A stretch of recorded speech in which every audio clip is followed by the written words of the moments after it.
यार राहुल, मैंने ना तुम्हें 1000 बारी समझाया है कि हम दोनों की लड़ाई में ना मेरे घर वालों को बीच में मत लाया करो। सॉरी ना यार।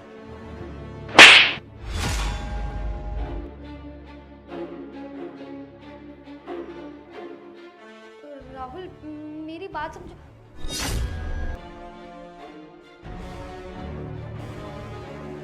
हाँ तो जाओ, कोई बात नहीं, गलती भी ना तुम्हारी ही थी, समझे?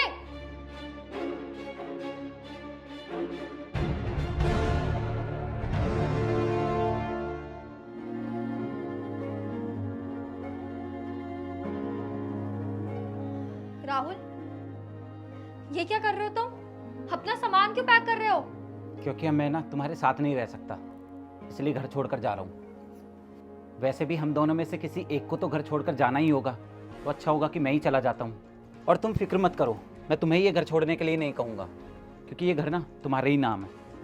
अच्छा, और तुम ये सब इसलिए कर रहे हो क्योंकि मैंने तुम्हारे ऊपर हाथ उठाया? हो come on Rahul, be a man.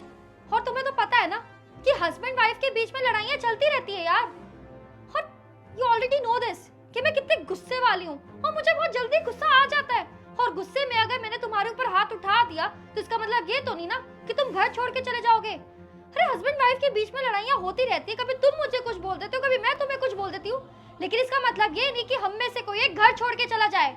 और वैसे भी राहुल, मैंने तुमसे माफी मांग तो ली ना, तो प्लीज अब ये सब ड्रामा मत करो, समझे? तुम्हें पता है, जब एक मर्द औरत पर हाथ उठाता है ना, तो पंचायतें हो जाती हैं, थाना पुलिस हो जाती है, यहाँ तक कि लड़की के घर वाले तक आ जाते हैं। लेकिन जब वही लड़की एक लड़के पर हाथ उठाए तो बी अ मैन। तुम पत्नियों को अपने पति से क्या चाहिए होता है कि तुम्हारा पति तुम्हें प्यार करे, तुम्हारी इज्जत करे और तुम्हारे सारे शौक पूरे करे। और मैंने ना काव्या ये सब बखूबी निभाया है, और तुमने ना एक सेकंड नहीं लगाया मुझ पर हाथ उठाने में। क्या तुम्हारी नजरों में इतनी भी इज्जत नहीं है मेरी?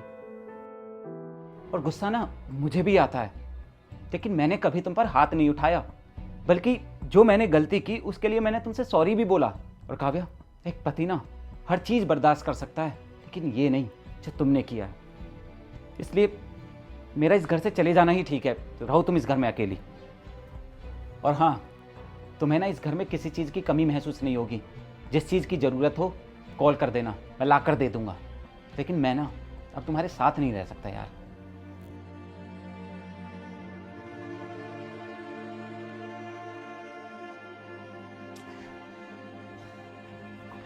राहुल, हद हो गई यार, सॉरी बोल तो रही हूँ, प्लीज माफ कर दो।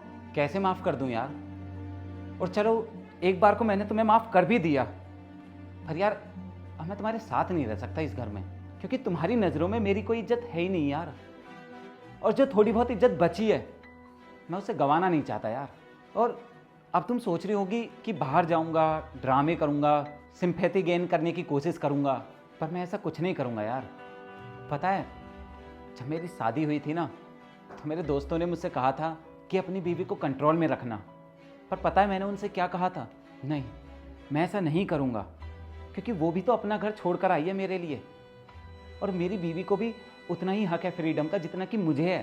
और पता है, जब हमने ये नया घर लिया था तब मेरी माँ ने मुझसे क्या कहा था कि तू ये घर अपनी पत्नी के नाम क्यों कर रहा है। और तब मैंने अपनी माँ से पता है क्या कहा था कि माँ, अब हम दोनों की शादी हो गई है, हम दोनों एक ही तो हैं, क्या मेरा और क्या उसका।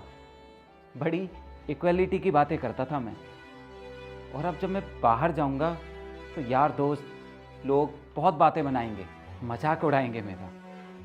और एक बात सच है यार, जो लोग ये इक्वलिटी का भाषण देते हैं ना, उनके साथ ऐसा ही होता है। और हाँ, अगर तुम्हें एक बार भी एहसास हो ना कि तुमने गलत किया है तो मुझे बुला लेना, शायद मैं आ जाऊंगा और तुम्हें माफ़ भी कर दूंगा। फिलहाल चलता हूँ, ध्यान रखना। राहुल, राहुल प्लीज समझने की कोशिश तो